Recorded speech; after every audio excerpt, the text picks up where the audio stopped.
நேர்களுக்கு வணக்கம். ஜனம் குருஷேத்திரம் நிகழ்ச்சிக்கு உங்களை வரவேற்கிறோம்.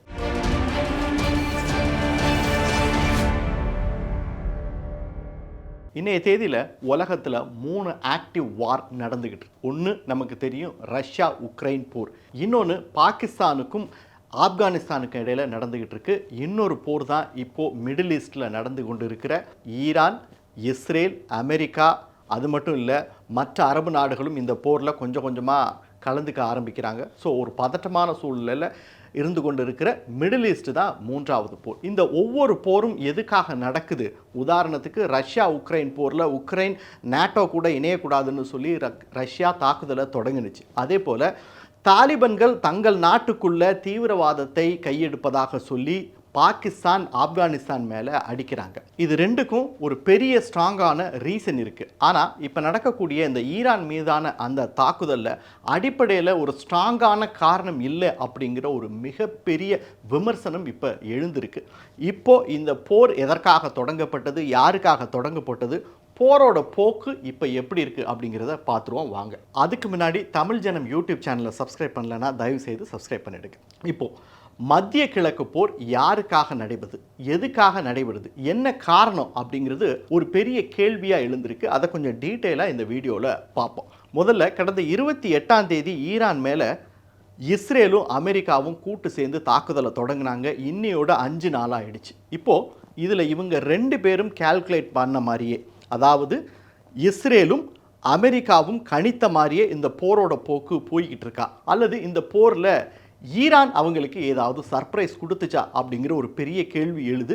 ஆமாம், ஈரான் ஒரு பெரிய சர்ப்ரைஸ் கொடுத்துருக்காங்க அப்படிங்கிறது தான் நிஜம். அது என்ன அப்படிங்கிறத பார்ப்போம். சாதிக்கும் ஷாஹித் 136. இந்த போரில் ஒரு சைடு அமெரிக்காவும் இஸ்ரேலும் மாறி மாறி ஏவுகணை தாக்குதல்கள், விமான தாக்குதல்கள்னு நடத்திக்கிட்டு இருந்தாலும் அதே போல் ஒரு ஏவுகணை தாக்குதலை ஈரானும் பதிலடி கொடுத்துக்கிட்டு தான் இருக்காங்க.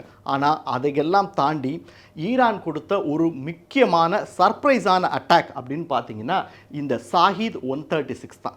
எப்படி உக்ரைன் போரில் பேரக்தர் காமிகாசி ட்ரோன் ஒரு பெரிய ரோல் பிளே பண்ணிச்சோ, அதே மாதிரி தான் இந்த ஷாஹித் 136 ட்ரோனும் ஒரு பெரிய ரோல் பிளே பண்ணிக்கிட்டு இருக்கு. இதனுடைய தாக்குதல்களை சமாளிக்க முடியாமல் இப்போது இஸ்ரேலும் அமெரிக்காவும் கொஞ்சம் திணறிக்கிட்டு இருக்காங்க அப்படின்னு தான் சொல்லணும். இப்போது இந்த ஷாஹித் 136 அப்படிங்கிறது ஒரு காமிகாசி ட்ரோன். காமிகாசி ட்ரோன் என்ன அப்படின்னா அது ஒரு தற்கொலை ட்ரோன் அப்படிம்பாங்க. அதாவது அது ஒரு ஒன் வே லாய்டரிங் மியூனிஷன் ட்ரோன். அதாவது இதை இங்கேருந்து அனுப்புனா இலக்கில் போய் வெடித்து செதறிடும், அது திரும்ப வரும் அப்படின்னு எதிர்பார்க்க முடியாது. பொதுவாக இந்த மாதிரியான ட்ரோன்களை சேட்டிலைட்டோட கனெக்ட் ஆகிருக்கும், அது ஒரு ப்ரீ ப்ரோக்ராம்டாக இருக்கும், இலக்கு எங்கே அப்படிங்கிறது அதுக்கு கொடுக்கப்பட்டிருக்கும். ஸோ அந்த இலக்கை நோக்கி தாழ்வான நிலையில் பயணம் போட்டு இலக்கை போய் அடிக்கும். இதனால் இதை ரேடாரில் கண்டுபிடிக்கிறது ரொம்ப கஷ்டம். அதனாலேயே இந்த ஷாஹித் 136 பல இடங்களில் எதிர்பார்க்காத ஒரு சர்ப்ரைஸ் அட்டாக்கை கொடுத்துக்கிட்டு இருக்கு. இதை சமாளிக்க முடியாமல் மிடில் ஈஸ்டில் இருக்கக்கூடிய அரபு நாடுகளும் சரி, அதே போல் அமெரிக்காவும் இஸ்ரேலும் கொஞ்சம் திணறிக்கிட்டு இருக்காங்க அப்படின்னு தான் சொல்லணும். இந்த ஷாஹித் 136ல் 30லேருந்து 50 கிலோ வரைக்கும் அம்யூனிஷனை பேலோட ஏற்றி அனுப்பலாம் அப்படின்னு சொல்லப்படுகிறது. அப்போது 50 கிலோ வெடிப்பொருட்களோட இது போய் தாக்கி அழிக்கக்கூடிய இடங்கள் பல இடங்களில் பலத்த சேதத்தை ஏற்படுத்திக்கிட்டு இருக்கு. அதையெல்லாம் கொஞ்சம் விரிவாக இங்கே நம்ம பார்க்கலாம். முதல்ல இந்த ஷாஹித் 136 மூலமாக தான் ஃபுஜைரா எண்ணெய் சுத்திகரிப்பு நிலையம் சவுதியில் இருக்குது, அதை அட்டாக் பண்ணியிருக்காங்க ஈரான். இந்த ஃபுஜைரா அப்படின்னு நீங்கள் பார்த்தீங்கன்னா மிடில் ஈஸ்டில் இருக்கக்கூடிய மிகப்பெரிய எண்ணெய் சுத்திகரிப்பு நிலையம். நம்மெல்லாம் கேள்விப்பட்டிருப்போம் அராம்கோ. இதுக்கு முன்னாடி முதல்ல அராம்கோவில் தான் இந்த ட்ரோன் மூலம் தாக்குதல் அப்படிங்கிற ஒரு விஷயமே தொடங்கினுச்சு. இன்றைக்கி அது தொடர்ந்துக்கிட்டு இருக்கு பாருங்கள். ஃபுஜைரா எண்ணெய் சுத்திகரிப்பு நிலையத்தில் ஈரான் அடிச்சிருக்காங்க. இதுக்கு அடுத்ததாக பார்த்தீங்கன்னா ஏமனில் இருக்கக்கூடிய துக்காம் வர்த்தக துறைமுகம். சரி, இதையெல்லாம் ஏன் குறி வச்சு இப்படி அடிக்கிறாங்க ஈரான் அப்படின்னு பார்த்தீங்கன்னா ஈரானுடைய நோக்கம் ஒன்று தான். நீ என்னை அடிச்சிட்ட, நான் ஒட்டு மொத்தமாக மிடில் ஈஸ்டில் ஒரு பெரிய அளவு பிரச்சனையை ஏற்படுத்துவேன். என் மேலே இருக்கிற இந்த வார் அப்படிங்கிறது மிடில் ஈஸ்ட் ரீஜன் ஃபுல்லாக பரவணும். ஒன்று. ரெண்டாவது, உலகம் ஃபுல்லாக கச்சா எண்ணெய் சப்ளையில் ஒரு மிகப்பெரிய பாதிப்பை ஏற்படுத்தணும். இந்த 2 நோக்கத்தோடு தான் இப்போ ஈரான் கண்ணா பின்னான்னு தங்களை சுற்றி இருக்கக்கூடிய எல்லா வளைகுடா நாடுகள்லையும் அடிச்சுக்கிட்டு இருக்காங்க. ஏற்கனவே அடித்தது ஃபுஜைரா எண்ணெய் சுத்திகரிப்பு நிலையம். அங்கே இருக்கக்கூடிய அந்த பெட்ரோல் சுத்திகரிப்பு நிலையத்தை அடிச்சிட்டா வெளிநாடுகளுக்கு அந்த பெட்ரோல் டிஸ்ட்ரிபியூஷன் தடைபடும். அதே போல் அதை எடுத்துகிட்டு போகிறதுக்கான மிகப்பெரிய வர்த்தக துறைமுகம் தான் இந்த துக்காம். இதையும் அடிச்சிருக்காங்க. இதுக்கு அடுத்ததாக பார்த்தீங்கன்னா கத்தார் எரிவாயு நிலையம். நீங்கள் உன்னிப்பாக கவனிக்கணும். ஒட்டு மொத்தமாக உலகம் முழுவதும் இந்த எரிபொருட்களுடைய சப்ளை விநியோக சங்கிலியை உடைக்கணும் அப்படிங்கிற அடிப்படையில் தான் ஈரானுடைய தாக்குதல் இருக்குது. ஃபுஜைரா எண்ணெய் சுத்திகரிப்பு நிலையம், அதை எடுத்துகிட்டு போகிற அந்த துக்காம் ஃபோர்ட்டு, அதே போல் இப்போ நீங்கள் பார்த்தீங்கன்னா கத்தாரில் இருக்கக்கூடிய அந்த நேச்சுரல் கேஸ் சென்டரை அடிச்சிருக்காங்க. சரி, இப்படியான ஒரு சர்ப்ரைஸ் தாக்குதலை ஷாஹித் 136 ட்ரோன் மூலமாக தொடர்ந்து ஈரான் நடத்திக்கிட்டே இருக்குது. இதற்கு அமெரிக்கா சும்மா இருக்குமா? அமெரிக்காவும் அவங்க ஸ்டைலில் ஒரு பதிலடியை கொடுத்துருக்காங்க. ஏற்கனவே அமெரிக்கா ஜெட் விமானங்கள் மூலமாக தாக்குதல், அதே போல் அவங்களுடைய பேலிஸ்டிக் விமானங்கள் மூலமாக தாக்குதல், குறிப்பாக அந்த டோமஹாக் ஏவுகணை மூலமாக தாக்குதல்னு பலத்த சேதத்தை ஈரானுக்கு ஏற்படுத்திட்டாலும் ஈரான் கொடுத்த அந்த சர்ப்ரைஸ்க்கு அவங்க ஸ்டைலே ஒரு சர்ப்ரைஸை கொடுக்கணும் அப்படிங்கிற ஒரு முடிவை எடுத்து அமெரிக்கா ஒரு புது ஸ்டைலில் தொடங்கினாங்க. அதுக்கு முன்னாடி ஓவராலாக இந்த கடந்த 5 நாளில் ஈரானில் 1700 முறை தாக்குதல்களை அமெரிக்கா நடத்தியிருக்கு அப்படிங்கிற விஷயத்தை நாம் தெரிஞ்சுக்கணும். இதுதான் லூகாஸினுடைய பதிலடி. இந்த லூகாஸ் என்ன அப்படின்னு பார்த்தீங்கன்னா, அந்த ஷாஹித் 136 நாம் சொல்கிறோம் இல்லையா, அதனுடைய காப்பி கேட்டு தான். அதை அப்படியே ரிவர்ஸ் இன்ஜினியரிங் பண்ணி இந்த லூகாஸை தயாரிச்சிருக்காங்க.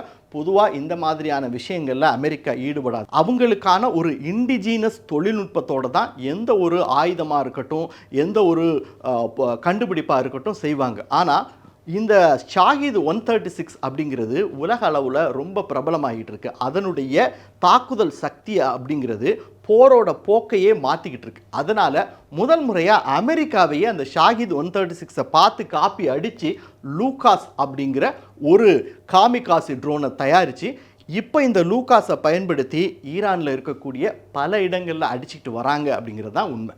சரி, ஆரம்பத்திலேயே இந்த வீடியோட முதல்ல நம்ம சொன்ன ஒரு விஷயந்தான் இது. என்ன? ரஷ்யா உக்ரைன் போர் எதுக்காக ஆரம்பிக்கப்பட்டது அப்படிங்கிறது அடிப்படையில் ஒரு ஸ்ட்ராங்கான காரணம் இருக்குது. அதே போல் பாகிஸ்தான் ஏன் ஆப்கானிஸ்தானை அடிக்கிறாங்க அப்படிங்கிறதுக்கு ஒரு ஸ்ட்ராங்கான காரணம் இருக்குது. ஆனால் மிடில் ஈஸ்டில் இப்போ நடந்து கொண்டு இருக்கிற போரில் இஸ்ரேல் தாக்குதலை தொடங்கி வச்சுது. ஆனால் அதுக்கு முன்னாடி பதற்றத்தை தொடங்கி வச்சது அமெரிக்கா. இப்போ ஈரான் மிடில் ஈஸ்டில் இருக்கக்கூடிய இஸ்ரேலை மட்டும் இல்லை, அமெரிக்க படைகளையும் இல்லை, சுற்றி இருக்கக்கூடிய எல்லா நாடுகளையும் அடிச்சுட்டு வராங்க. எதுக்காக இந்த போர் நடந்தது அப்படிங்கிறதுக்கு ஒரு பலமான காரணம் வேணும் இல்லையா? முதல் காரணம் என்ன சொல்லப்படுகிறது அப்படின்னா, அடிப்படையாக ஈரான் தாக்கப்படுவதற்கு பின்னாடி இருக்கிறது ட்ரம்ப் தான். ட்ரம்பினுடைய பேராசை தான். பொதுவாக உலகம் முழுவதுமே டாலருடைய வேல்யூ வீழ்ச்சி அடைச்சிக்கிட்டு இருக்கு. அப்போது உலகம் முழுவதும் இருக்கக்கூடிய கச்சா எண்ணெய் வளங்களை அமெரிக்கா வசப்படுத்தணும் அப்படிங்கிறது தான் ட்ரம்பினுடைய ஆசை. அதை ஒரு சதித்திட்டமாக வச்சு தான் அவர் வெனிசுலா அதிபரை கடத்தினார். அதே போல் இப்போ இருக்கக்கூடிய ஈரானை அடிக்கக்கூடிய அவருடைய ஆசைக்கு பின்னாடியும் இதுதான் இருக்குது அப்படின்னு சொல்கிறாங்க. சரி, இதெல்லாம் இருக்கட்டும். இந்த போரை ஆரம்பித்தோடனே வெள்ளை மாளிகையில் செய்தியாளர்களை சந்திக்கிற ட்ரம்ப்பு ஒவ்வொரு முறையும் ஏன் ஈரான் மேலே நாங்கள் தாக்குதலை தொடங்கணும் அப்படிங்கிறத வெள்ளை மாளிகையில் செய்தியாளர்களுக்கு முன்னாடி ட்ரம்ப் விளக்கும்போது அதுக்கான காரணங்களை பட்டியலிடுவார். அந்த காரணங்கள் எல்லாம் இந்த தாக்குதல்களில் நிறைவேறிச்சா அப்படிங்கிறது பார்க்குறது ரொம்ப முக்கியமான விஷயம். ஒன்று, அலி கமேனி தான் அவர் தன்னுடைய ரொம்ப எதிரியாக பார்த்தார். அவர் சொல்லும்போது என்ன சொன்னார் அப்படின்னா, நான் அலி கமேனியை கொல்லலைன்னா அவர் என்ன கொன்னுடுவார் அப்படின்னு சொன்னார். அதே போல் இந்த போரில் அலி கமேனி கொல்லப்பட்டு விட்டார். ரெண்டாவது, ஈரான் கப்பற்படை முழுவதுமாகவே அழிக்கப்பட்டுவது. ஈரான் மேலே தாக்குதல் நடத்துறதுக்கு காரணம் அவங்களுடைய அணு ஆயுத சக்தியை அவங்க என்ரிச் பண்ணிட்டு வராங்க. அது அமெரிக்காவுக்கு எதிராக திரும்பிடுச்சுன்னா அது ஒரு மிகப்பெரிய ஆபத்து அமெரிக்காவுக்குன்னு சொல்லி தான் இந்த போரை ஆரம்பிக்கிறார். அப்போது ஒட்டு மொத்தமாக ஈரானை வலிமையற்ற ஒரு நாடாக மாற்றணும் அப்படிங்கிறது தான் ட்ரம்ப்பினுடைய எண்ணம்.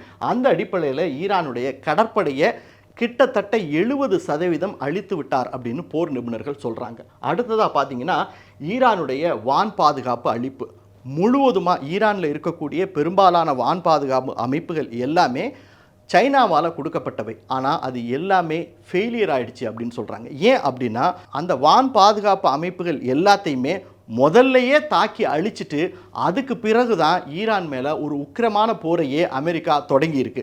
அதனால் அந்த வான் பாதுகாப்பு அமைப்புகள் எல்லாமே செயலிழக்கப்பட்டு விட்டது. அப்போது இனிமே வரக்கூடிய நாட்களில் அமெரிக்கா தாக்குதல் நடத்தினா அதை தடுக்கக்கூடிய சக்தி ஈரான் கிட்ட இல்லை அப்படிங்கிறது தான் உண்மை. அடுத்தது ஈரானுடைய ரேடார்கள்.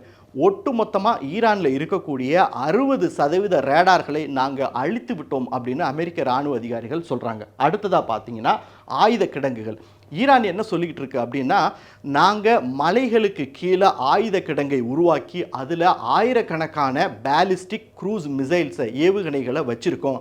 அதை வைத்து கொண்டு நாங்கள் பல நாட்கள் இந்த போரை தொடருவோம் அப்படின்னு சொல்லிக்கிட்டே இருந்தாங்க. ஆனால் முதல்ல அமெரிக்கா குறி வச்சதே ஈரானுடைய ஆயுத கிடங்குகளை தான் அப்படின்றாங்க. ஏன் அப்படின்னா அமெரிக்கா இந்த போரை ஆரம்பிக்கிறதுக்கு முன்னாடியே இதை ஒரு 3-4 வாரத்துக்குள்ள இந்த போரை முடிச்சிடணும் அப்படிங்கிற ஒரு திட்டத்தோட ஆரம்பிக்கிறாங்க. அதனால எடுத்தோன்னே அவங்க தாக்க ஆரம்பிக்கிறதே ஈரானுடைய ஆயுத கிடங்குகள் தான்.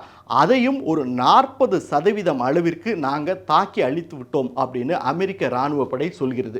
இதையெல்லாம் தாண்டி ஈரானுடைய அணு ஆயுத ஆய்வு மையங்கள் மீது தாக்குதல். இந்த போருக்கான அடிப்படை காரணம் என்ன அப்படின்னா, ஈரான் நியூக்ளியர் என்ரிச்மெண்ட் ப்ரோக்ராமில் ஈடுபட்டுக்கிட்டு இருக்காங்க. அதாவது தங்கள்கிட்ட இருக்கக்கூடிய யுரேனியமை என்ரிச் பண்ணி அதை அணுகுண்டுகள் தயாரிக்கிறதுக்கு பயன்படுத்த போகிறாங்க. அப்படி அணுகுண்டுகளை தயாரித்தால் அது அமெரிக்காவுக்கு மட்டும் இல்லை, இஸ்ரேலுக்கு மட்டும் இல்லை, உலகத்துக்கே ஆபத்து அப்படின்னு சொல்லி இந்த போரை தொடங்கின அமெரிக்கா அந்த நியூக்ளியர் என்ரிச்மெண்ட் ப்ரோக்ராம் எங்கெல்லாம் நடக்குதோ அந்த அணு ஆய்வு மையங்களை எல்லாம் தாக்கி அது செயல்பட முடியாத ஒரு நிலைமைக்கு அதை கொண்டு வந்துட்டோம் அப்படின்னும் அமெரிக்க இராணுவ அதிகாரிகள் சொல்லியிருக்காங்க. ஸோ இந்த அடிப்படையில் தான் இந்த போரை ட்ரம்ப் தொடங்கினார். ஏறக்குறைய தான் நினச்ச எல்லா விஷயத்தையும் சாதிச்சிட்டாரு. இதோட அவர் இந்த போரை நிறுத்திக்கிட்டா அமெரிக்க இராணுவத்துக்கும் நல்லது, அமெரிக்க பொருளாதாரத்திற்கும் நல்லது அப்படின்னு அமெரிக்காவில் இருக்கக்கூடிய டெமோக்ராட்ஸ் எல்லாம் இப்போ குரல் கொடுக்க தொடங்கிட்டாங்க. ஆனால் ட்ரம்ப் இந்த போரை இதோட நிறுத்துறதுக்கு தயாராக இல்லை. சரி, இந்த போருக்கு பின்னாடி வெள்ளை மாளிகையில் ட்ரம்ப் பட்டியலிட்ட காரணங்களையும் தாண்டி ட்ரம்ப்புக்குன்னு சில விஷயங்கள் இருக்குது, சில அஜெண்டா இருக்குது, சில ஆசைகள் இருக்குது. அதனால தான் இந்த போரை தொடங்கினாங்க அப்படின்னு சில நிபுணர்கள் சொல்கிறாங்க. ஒன்று என்ன அப்படின்னா, ஈரானில் முழுவதுமான ஒரு ஆட்சி மாற்றத்தை கொண்டு வரணும். அங்கே இருக்கக்கூடிய கொமேனியை ஆட்சியிலேருந்து அகற்றிட்டு அமெரிக்காவுக்கு ஆதரவான ஒரு ஆட்சியை அங்கே உருவாக்கணும் அப்படிங்கிறது தான் ட்ரம்ப்பினுடைய ஆசை. அதை செய்து விட்டார் அப்படின்னு சொல்கிறாங்க. ஆனால் அதே நேரத்தில் அடிப்படைவாத ஆட்சி மாற்றம், அதாவது இப்போ இருக்கக்கூடிய ரெஜிமை சேஞ்ச் பண்ணிவிட்டு ஒரு புது ரெஜிமை சேஞ்ச் பண்ணால் கூட அங்கே அடிப்படைவாத இஸ்லாமிய கொள்கை இல்லாத ஒரு ஆட்சியை அமெரிக்காவால் ஏற்படுத்த முடியுமா? அது ஒரு $1 பில்லியன் கேள்வி. ஈரானில் அது சாத்தியமே இல்லை அப்படிங்கிற விஷயத்தையும் பதிவு பண்ணியிருக்காங்க. இதையெல்லாம் தாண்டி ஈரானில் இருக்கக்கூடிய அணு ஆயுதங்களை முற்றிலுமாக அழிக்கணும் அப்படின்னு தான் ட்ரம்ப் இந்த போரை தொடங்கினார். ஆனால் அது நிறைவேறுமா அப்படிங்கிறது பெரிய கேள்வி. ஏன்னா இந்த போர் முழுவதுமாக அமெரிக்காவினுடைய கட்டுப்பாட்டுக்குள்ளே போனாதான் அடுத்ததாக ஈரானில் இருக்கக்கூடிய அந்த என்ரிச்மெண்ட் ப்ரோக்ராம் முழுவதுமாக நிறுத்தப்பட்டது அப்படிங்கிறத அமெரிக்காவால் உறுதி செய்ய முடியும். ஆனால் போர் எத்தனை நாளைக்கு போகுது, அது நடக்குமா அப்படிங்கிறதும் ஒரு பெரிய கேள்வியாக இருக்கிறது. இன்னொன்று, ஏற்கனவே சொன்ன மாதிரியான கச்சா எண்ணெய் வர்த்தகம் தான். உலகம் முழுவதும் இருக்கக்கூடிய கச்சா எண்ணெய் வளங்களை அமெரிக்காவினுடைய கட்டுப்பாட்டின் கீழே கொண்டு வரணும் அப்படிங்கிற அடிப்படையில் ட்ரம்ப் செயல்பட்டுக்கிட்டு இருக்காரு. அது நடக்குமான்னு தெரியல. இப்போது இந்த போர் ஏன் தொடங்குனுச்சு அப்படிங்கிறதுல வெள்ளை மாளிகையே சில குழப்பமான நிலைப்பாடை எடுக்குது அப்படின்னு உலகத்தில் இருக்கக்கூடிய போர் நிபுணர்களாக இருக்கட்டும், வர்த்தக நிபுணர்களாக இருக்கட்டும், சர்வதேச தலைவர்களாக இருக்கட்டும், எல்லாருமே விமர்சிக்க ஆரம்பிச்சிட்டாங்க. என்ன அப்படின்னா, முதல்ல இந்த போரை தொடங்கினப்போ ட்ரம்ப்பும் சரி அமெரிக்காவும் சரி முன்வைத்த காரணம் என்ன அப்படின்னா, ஈரான் ஒரு நியூக்ளியர் என்ரிச்மெண்ட் ப்ரோக்ராமில் ஈடுபட்டு இருக்காங்க, அணு ஆயுதத்தை தயாரிக்க முயற்சி பண்ணுறாங்க, அவங்கக்கிட்ட ஏற்கனவே ஒரு பேலிஸ்டிக் மிசைல் இருக்குது, அந்த பேலிஸ்டிக் மிசைலில் அணு ஆயுதத்தை வைத்து அனுப்பினால் அது நேரடியாக அமெரிக்காவை தாக்கக்கூடும், அதனால நாங்கள் இந்த போரை தொடங்கி வச்சு அமெரிக்காவினுடைய அச்சுறுத்தலுக்கு ஏற்பட்டுள்ள அந்த ஆபத்தை நீக்க போகிறோம் அப்படின்னு சொன்னாங்க. திடீர்னு கொஞ்ச நாளைக்கு அப்புறம் பேட்டி கொடுக்குற ட்ரம்ப் என்ன சொல்கிறார் அப்படின்னா, நாங்கள் ஈரானில் ஒரு ஆட்சி மாற்றத்தை உருவாக்க போகிறோம், அதுக்காக தான் இந்த போரை தொடங்குகிறோம் அப்படின்றாங்க. ட்ரம்ப்பு எப்படி மாற்றி பேசினாலும் அதை வெள்ளை மாளிகை ஆதரித்து ஆமாம் ஆமாம் அப்படின்றாங்க. அப்போது ட்ரம்ப்புக்கும் சரி வெள்ளை மாளிகைக்கும் சரி இந்த போரை ஏன் தொடங்கணும் அப்படிங்கிறதுல ஒரு பெரிய குழப்பம் இருக்குது அப்படிங்கிறது தான் உண்மை. நம்ம இதுக்கு முன்னாடி பார்த்தோம் ட்ரம்ப்பு எதுக்காக இந்த போரை தொடங்கினார், அவருக்கு இருக்கக்கூடிய ஆசை என்ன, இதையெல்லாம் தாண்டி ட்ரம்ப்புக்குன்னு சில ஹிடன் அஜெண்டா இருக்குது அப்படின்னு சொல்கிறாங்க. அதுக்காக தான் இந்த போரை ட்ரம்ப் தொடங்கி வச்சார் அப்படின்னு சொல்லப்படுகிறது. குறிப்பாக என்ன அப்படின்னா, நவம்பரில் அமெரிக்காவில் மிட் டேர்ம் எலெக்ஷன் நடைபெறுகிறது. இப்போ வரக்கூடிய கருத்து கணிப்புகள்லாம் என்ன சொல்லுது அப்படின்னா, இந்த மிட் டேர்ம் எலெக்ஷனில் ரிப்பப்ளிக்கன் ஒரு பெரிய பின்னடைவை சந்திப்பார்கள் அப்படின்னு சொல்லப்படுகிறது. அதற்காகத்தான் ஈரான் மேலே ஒரு போரை தொடங்கி வச்சு அமெரிக்க மக்கள் முன்னாடி தன்னை ஒரு வலிமையான தலைவராக மாற்றுவதற்காக ட்ரம்ப் முயற்சி எடுத்து அதுக்கு ஈரான் மேலே போரை தொடுத்திருக்கிறார். அதற்கு பகடைக்காயாக இஸ்ரேலை பயன்படுத்தினார் அப்படிங்கிற ஒரு விமர்சனம் முன்வைக்கப்படுகிறது. எது எப்படியோ இப்போ போரினுடைய போக்கு கொஞ்சம் மாறி இருக்கு. நம்ம ஏற்கனவே பார்த்த மாதிரி அந்த ஷாகித் ட்ரோன் ஒரு பெரிய சர்ப்ரைஸ் அட்டாக்கை ஈரான் அது மூலமாக கொடுத்துக்கிட்டு இருக்காங்க. வரும் நாட்களில் போர் எப்படி போகிறது அப்படிங்கிறது விடை தெரியாத கேள்விதான்.